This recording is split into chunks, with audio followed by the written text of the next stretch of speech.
Everybody keeps going back and forth about whether or not The Acolyte is the worst show ever, or whether or not Disney Star Wars is the greatest steward of George Lucas's legacy. Well, there's a sword fighting expert that we know well on YouTube named Shadiversity that went through the fight scene in episode 5, and he's got a lot of thoughts. Let's talk about those here on That Park Place.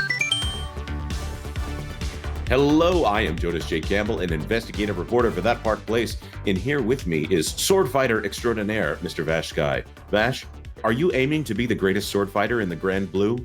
Well, I don't know about the greatest sword fighter in the Grand Blue, but I do want to be considered to be a decent sword fighter, and I think I am because I was looking at the choreography with Acolyte episode 5, and I was thinking to myself, I don't think that's quite as good as everybody is chalking it up to be. And sure enough, it looks like we have our definitive answer as the Shadiversity went frame by frame through the entire fight scene right there. That's very, right. very interesting. That's right, he did, and we have an article from That Park Place that that's gonna help us go through Shad's video, because we don't want to play Shad's video. You need to go check out Shad's video. It is so good. Weapon and fight scene expert mocks the Acolyte's lightsaber fight scene. They're not even aiming, or to say it in the way he might, they're not even aiming for each other. This by John F. Trent over there at That Park Place. Weapons and fight scene expert and YouTuber Shad M. Brooks, who hosts Fight Scene Autopsy on his Shadiversity YouTube channel, broke down the Acolyte's lightsaber fights in the 5th episode of the show. Brooks was unimpressed with the show's lightsaber fights from the very beginning, pointing out that a number of Jedi Knights did not even aim at the Sith, who would later be revealed to be Khmer. He noted, "Now we get the first close-up, and already we have a bit of a problem. You see, I call him Smilo Ren because of that awful-looking helmet. All right. He is attacking a Jedi off to the side. But what about this guy right here? He's just hanging back. That's not a good sign." From the very beginning, Smilo's just completely open, and this guy right here doesn't take the killing blow. He's open. Small thing. Not a good start. Oh, I love it. I love it. I love it. Let me go ahead and bust out the lightsaber, right? Kind of illustrate what is being teleprompted here in an amazing fashion by Jonas J. Campbell. Here we go, right there. There are sequences, guys. There are sequences in this fight scene when Smilo Ren should have his enemy dead to rights when it comes to this fight scene, and he chooses not to. He either backs away, he either goes for a kick, which is really weird, and he should have the killing blow in multiple instances, and he doesn't, and it's so inexplicable, it is so bizarre, and really does point out just how lame this whole thing is. the de-ignition of that lightsaber right at the time you say lame, I find that very funny. Let's go back to John Trent's article about Shad Brooks here. The fight does not improve either. Brooks notes that there are multiple points where the characters make bizarre movements. At one point, he notes Smilo moves behind a tree. Where is he going? Like Smilo moved off to the side. The guy was just engaging him and is forgetting about him. When one Jedi has a clear opening to chop Khmer's back, he instead just moves past Khmer and does not even make an attempt at attacking him. Brooks noted, "What are you aiming for? He's just moving right." You just see he's thrusting his lightsaber this way and literally aiming for nothing. Not a good sign. Oh my. It's stuff like this that rips me out of a fight scene and ruins my investment, he continued. This is a multiple person fight scene, right? And so Smilo is taking on multiple people, and the person that is not engaging him directly, what are they doing? Are they just standing, doing nothing? It's very sloppy, and this is just the beginning. This is true. This is the problem I have, of course. You can have a fight scene behind a tree, and you can have things that, okay, I'll give you an example. Kill Bill. I forget if it's volume 1 or volume 2. I'm going to say volume 1. There's a fight in silhouette when she's going up against the, I don't know if it's the Crazy 88 or what, but the scene where she's fighting like 100 people there. And that fight scene still makes sense because everyone is moving together, or at least in a way that you have a mob of people. It's a much bloodier fight scene, of course, than the one in The Acolyte. But you basically have a woman wakes up and slowly sees that there's a guy fighting people behind a tree. But what little you can see of the fight, it's unexplained why people are attacking him all at once or ignoring him while he's fighting someone else, even though they are already in the fight. The entire thing really doesn't make sense. And I just don't get it. I really don't get it, why they think that this kind of stuff is okay. Have him in an enclosed space. That would actually be a great way to explain all of this. Have him fight one-on-one in a hallway, kind of the way that the Daredevil fight scenes work. And I'm not saying you have to be as good as the Daredevil fight scenes, which are, of course, epic to the point where maybe they're a little too epic and we take them for granted. But instead, you have him in big open areas or behind a tree in a big open area. And for some reason, four Jedi, I think it is, that he kills all on his own. They decide to attack him one by one. It makes no sense to me whatsoever. Vash, were you engaged at all in this fight? I mean, somewhat. You know, I wouldn't say it was all completely 100% terrible, but man, after that shadiversity video, it really does highlight the flaws in it, and it really does hurt your investment for sure when you see all the tricks that they're doing. It gets particularly bad, folks, when 3 or more Jedi are involved, or lightsaber wielders are involved. That's where it gets like just plain bad. The cortosis thing is very interesting. Again, that could have been properly set up so that we understand and know what we're looking at, and it's not just like a big open question when we're seeing it.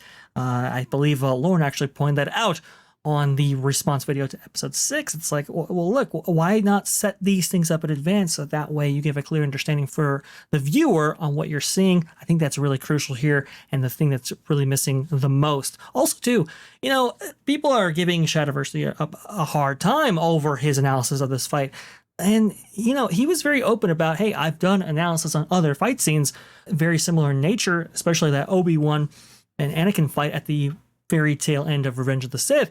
And it's like, this is a way to put on a fight scene. This is a way to be flashy. This is a way to put on something that is both believable, has stakes, is flashy, really kind of hits home all of the points that you want from a fight scene to have.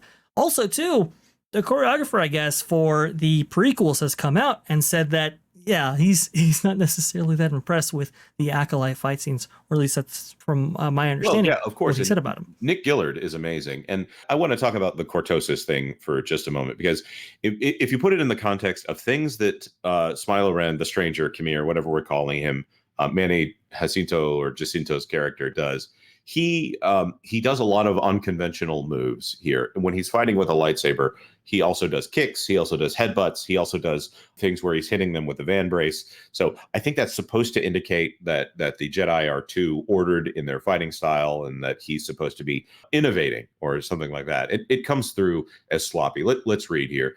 It would also note that the fight choreographers chose to include kicks when a lightsaber chop would finish an opponent. One of my biggest pet peeves in fight scenes is when your opponent is open enough to land a blow. In this one, the Jedi is open enough for Smilo to just kick, full boot in. If he could have landed a boot, he could have landed a strike with a lightsaber, killed him right there. I hate it. I hate it when someone in a fight scene resorts to using a limb, an unarmed attack when they're holding a weapon, and they could have just hit them with the weapon. When the fight shows Camille using cortosis, Brooks commented, this breaks so much of Star Wars. If it is this effective, deactivate one hit, headbutts the other, and he's about to kill that Jedi, but Yord comes in and blocks it, and then the Jedi are just stumped because their lightsabers won't turn on immediately. That is very significant. The amount of time it takes for their lightsabers to turn back on in an actual sword fight is a lifetime. If he could have done that to their lightsabers at any point, it should have been just game over from the start. Why is he farting around and fighting lightsabers with them when he could have just deactivated their lightsaber, comes in, deactivate, and hits? It's so easy. And this is, yet again, why we call this show lore breaking, because cortosis did exist in the EU, and it did exist in KOTOR. That's Knights of the Old Republic, the video games, and the stuff that was surrounding the Knights of the Old Republic paraphernalia there. But this essentially makes it to where you're adding so much in that lightsabers are not the cool thing anymore. They seem like more of a weakness. They seem like more of a liability. Because, of course, in Ahsoka, I forget how many people got, quote unquote, killed with what should have been a fatal blow with a lightsaber, and they're fine the next time we see them. Vash, are lightsabers cool anymore? Oh man, they have been made so uncool with some of these decisions. It's really bad. Even limbs should be being chopped off, and we're not seeing those. We're seeing stabby motions. Which, by the way, Smilo Ren did have a kind of a dagger kind of embedded into his hilt that he used to kill Jackie with. But it's like, if he would have just put a lightsaber right in his boot, I mean, he would have done all kinds of stuff, right? Because he was able to get more kicks in than necessarily hits with the sabers themselves. That's really unfortunate. the way that Disney's kind of played around with the lightsabers before and how they treated them, how they've made them essentially like non-lethal weapons unless you get like 3 stabs in there. It really is shameful, because this was something wholly unique to Star Wars. This was something that nobody else had, that a lot of people maybe it may have copied, but you knew where they copied it from. And to have this amazing weapon just be so downgraded and so just treated poorly is really bizarre, and it's really frustrating. It's really sad. I agree. And, the really gruesome things that happened with lightsabers, obviously Darth Maul being cut in half. He got better if you follow the Clone Wars, or Jango Fett's head being chopped off. Nice clean hit there in Attack of the Clones. Those are things that they're lessened a little bit by the presentation of them in the movies or the rarity of it. And now lightsabers are, I don't know, they're there. You don't even savor the cool sounds and things that they make in the movies. I would say that I liked the Force Awakens lightsaber fight in the forest there. But the other thing, of course, that happens in the fight, this is my favorite, and I love that he pointed it out. There are 3 trees that are chopped with a lightsaber, and they're cut at an angle. And for some reason, the special effects still have them fall in a way that it is the opposite of what gravity would have them do. Unless there are specifically heavy weights on those sides of the trees, there's no way that they would fall in that way. Again, just kind of nonsense here. But of course, the next episode, which we have reviewed on this channel, came along. And while I was hoping for more lightsaber fights and hammy dialogue, instead we got a quiet one, full of melancholy, and for some reason, a bath scene. This show is not getting any better, and I'm starting to lose hope that anything will come along that will really amuse me. That being said, we want to throw this to our commenters. Have you seen the shadiversity video? We've talked about it a little bit here, but you should go turn that thing on in the background and see the joy in Shad's face and in his voice as he goes through and helps us all understand more about the medieval ways of the Jedi. Like this video if you like this video, and consider subscribing to That Park Plays for all the news that should be fun. Thanks for watching That Park Plays News. For more information, consider checking out www.thatparkplace.com. And don't forget to subscribe, share, like, and send this out on your favorite social media accounts.